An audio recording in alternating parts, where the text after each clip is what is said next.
The Baltimore Ravens opened their 2014 season at home against division rival Cincinnati on Sunday. Ravens are installed as a 2-point favorite on BETDAQ, 43 the total in this game.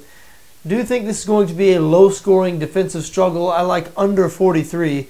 Both these defenses very good, especially Cincinnati. Cincinnati last season had one of the top 4 or 5 defenses in the league.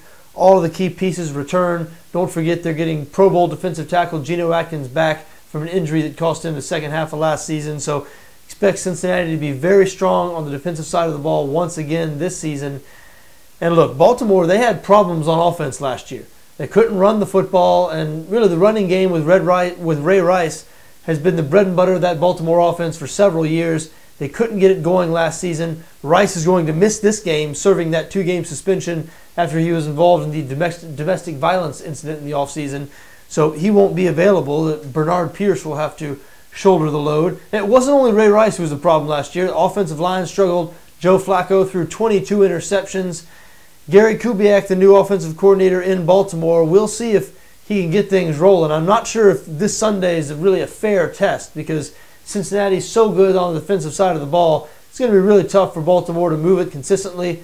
Now, I do think the Ravens defense is going to have some success slowing down Andy Dalton and the Cincinnati offense.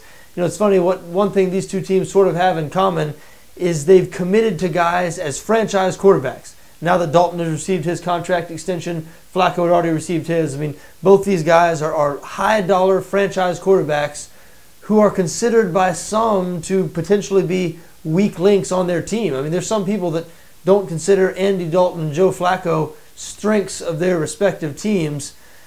Again, I do lean towards under 43 in this game. That'll let you know sort of where I stand on both of those guys. I do think Cincinnati's a better team here, and I think they're going to go into Baltimore and win. Now, I like the under a little bit more, and I like Cincinnati +2. The Bengals, you know, Baltimore's a tough place to play. Cincinnati hasn't played well there historically. They've lost 4 straight in Baltimore. So I do expect the Bengals to win this game, but as I said, under 43, a bet I like a little bit more.